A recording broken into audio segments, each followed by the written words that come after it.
are your eyes? Ah, better.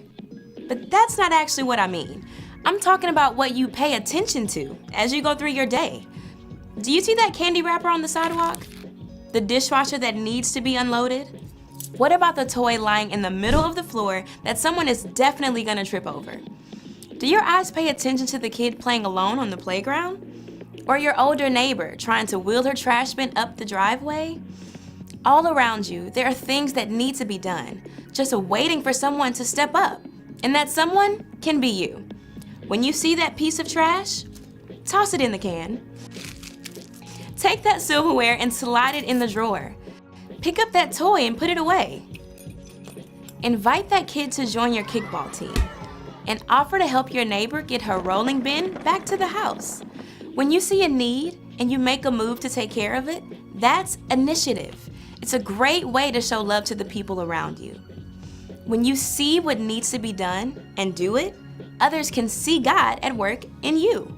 That's why initiative is an amazing way to worship God with your life. Because worship is about more than just singing loud, it's all about living loud.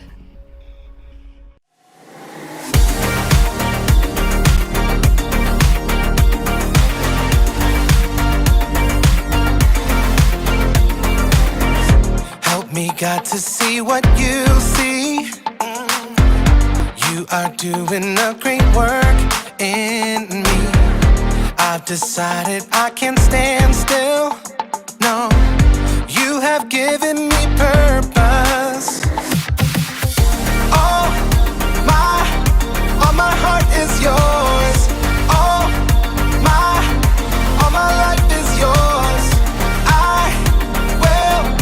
I will make a move for you, for you. All my heart is yours. All my life is yours. I will make a move for you. Make a move for you. Make a move. Make a move.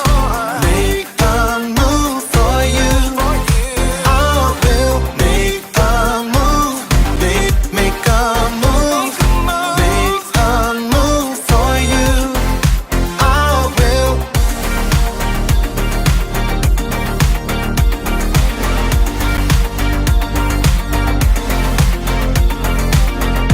I'll take up the call to serve you. You have given me a job to do. I wanna love the world just like you. Yeah, you have given me purpose. All my heart is yours. All my life is yours. I will make a move for you, for you. All my heart is yours. All my life is yours. I will make a move for you. Make a move for you. Make a move. Make a move. Make a move for you. I will make a move. Make a move. Make a move for you. I will.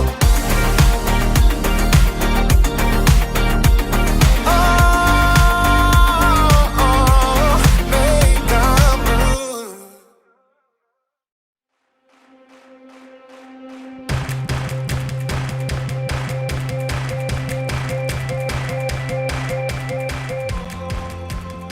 Hello, people of Earth!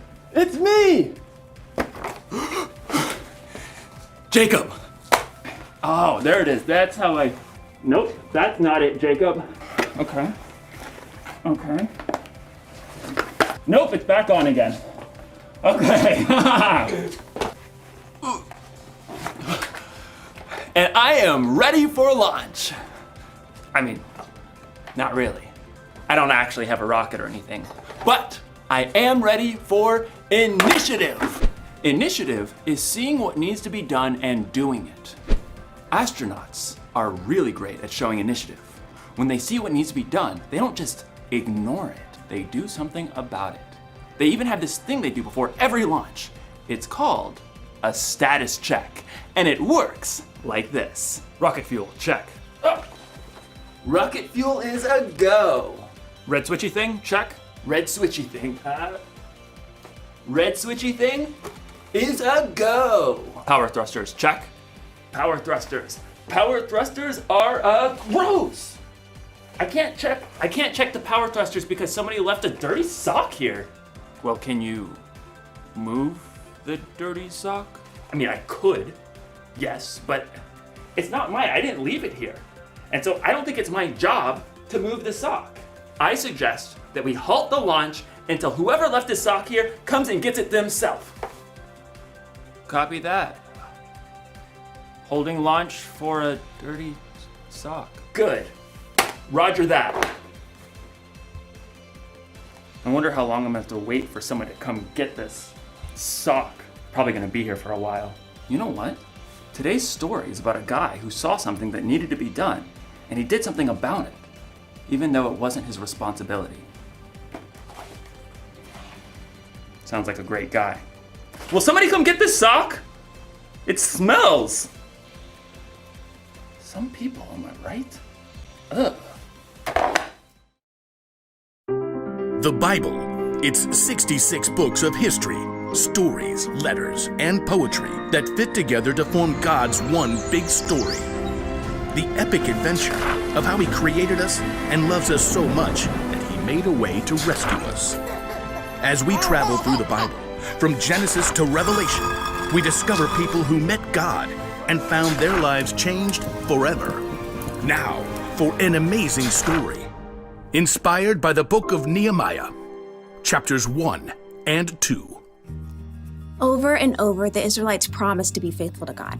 But over and over again, they turned away from Him. At last, God allowed enemy armies to take His people captive and carry them off to Babylon, nearly 1,000 miles away. After 70 years, God allowed some of His people to return to Jerusalem and rebuild the temple. But back in Babylon, now part of Persia, the rest of the Jews had made lives for themselves. In fact, a Jew named Nehemiah had become quite important. Greetings. I am cupbearer to the king. A cupbearer was like a bodyguard who checked to make sure that no one poisoned the king's food or drink. Nehemiah was likely a trusted advisor. Your Majesty, may I suggest the date pudding? But though it was nearly 150 years since the Israelites had left Jerusalem, Nehemiah's heart was still in his homeland. When his brother Hanani returned from his trip to Judah, Nehemiah had a chance for some news. Brother, how are the people left in Jerusalem? Some are still alive, but they're having a hard time. Oh no. The wall of Jerusalem is broken down. The gates have been burned with fire. People are ashamed. That's terrible. A city without walls could never prosper. The people would always live in fear of being attacked. I'm sorry to bring such bad news. No, I'm glad you told me. Dismayed, Nehemiah sat down and wept. He couldn't even eat for several days. Instead, he poured his heart out to God. Lord, you are a great and wonderful God. See how your people are suffering. Please listen to me. I'm praying for the people of Israel. We Israelites have committed sins against you. We haven't obeyed the commands you gave to Moses. Nehemiah reminded God of the promise he made to his people. You said, "If you people are not faithful, I will scatter you among the nations. But if you return to me, I will bring you back." Lord, please pay careful attention to my prayer. Give me success when I bring my request to King Artaxerxes. For 4 whole months, Nehemiah prayed daily to God. He knew before taking action, he needed to listen and prepare. At last, he was ready. Your Majesty. Anyone who came before the king was supposed to appear happy. But for the first time, Nehemiah allowed his true feelings to show. Oh, why are you looking so sad? May you live forever? Why shouldn't I look sad? The city of my people has been destroyed, and fire has burned up its gates. The king could have been annoyed and ordered Nehemiah to be punished, but God moved his heart. What do you want? Nehemiah prayed silently for the right words. Send me to Judah. Let me go to the city of Jerusalem. I want to rebuild it. The king frowned and glanced over at the queen. At last he said, How long will your journey take? When will you get back? Precisely as many moons as are required. Fair enough. Dismissed. Nehemiah turned to leave, but he knew there was more he needed for the job. If it pleases you, may I take some letters with me? I want to give them to the governors west of the Euphrates River. Then they'll help me to travel safely. Done. Oh, and a letter to the caretaker of the royal park? So he'll give me logs for the wall and gates and a house? What next? A whole escort of army officers and horsemen? That would be fantastic. Fine. All of it. Get on with it. God had given Nehemiah such favor with the king that he had everything he needed for his long journey to Judah. At last, Nehemiah had reached the city he dreamt of his entire life. Jerusalem. Though Nehemiah was overjoyed by the first glimpse of the city, it must have been difficult to see its crumbling, broken-down walls. So much work to be done. But Nehemiah didn't tell anyone his plan at first. On a bright moonlit night, Nehemiah snuck out with only a few others to see the full damage to the walls. We have to know what we're up against. Nehemiah traveled by donkey. With a few trusted friends, they left the city through the broken valley gate. Let's head toward the Jackal Well. At last, Nehemiah got a clear picture of the devastation. Jagged piles of rock lay everywhere. The gates were gone, with scorched, gaping holes in their place. It's such a big job. Only God can do this. Nehemiah circled what was left of the wall, heading up the Kidron Valley and at last returning through the valley gate. The next morning, he called together the priests and nobles and officials. You know, I've come to visit my people in Jerusalem, but that's not the only reason I'm here. Nehemiah gestured to the jagged remains of the wall, visible from where they stood. You can see the trouble we're in. Jerusalem has been destroyed. Fire has burned up its gates. Tell us something new. Come on.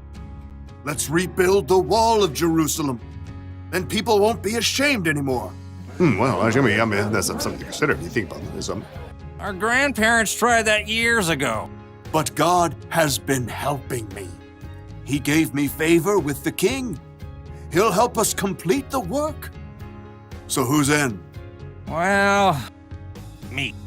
I'm in. Me too. Let's start rebuilding!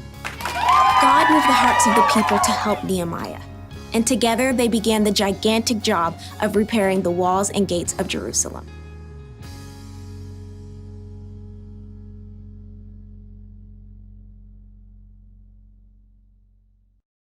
You ever see a piece of trash on the ground and just walk by without picking it up because you didn't put it there? Or maybe someone didn't clean up after themselves when dinner was over? Do you just leave the messy dishes lying around? Do you ignore someone else's dirty sock?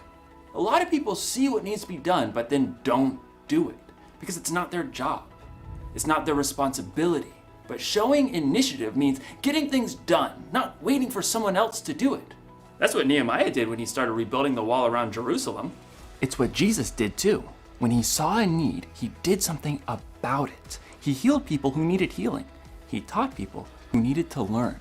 And Jesus took care of our greatest need when he died on the cross for our sins. So, if you want to show initiative, don't just see what needs to be done, do something about it. Do a status check. Do you see any dirty dishes? Dirty dishes. Oh! Dirty dishes. Cleared away. Check. Do you see any trash? Water bottle? Recycled. Check. Do you see a dirty sock? Dirty socks cleared away, even though it's not my job. Check. Here's the one thing to remember today. Don't wait for someone else to do what needs to be done. Initiative takes a lot of work for sure, but it's worth it. It helps you, it helps other people, and it helps the world. And maybe, just maybe, it can help the universe.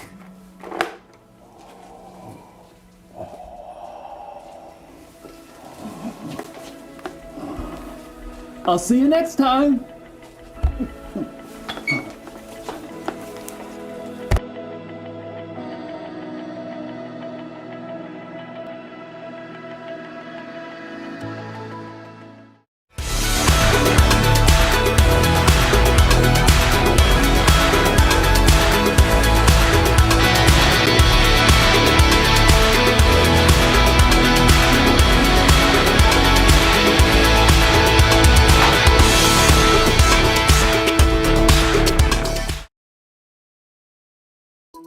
I want to be rich.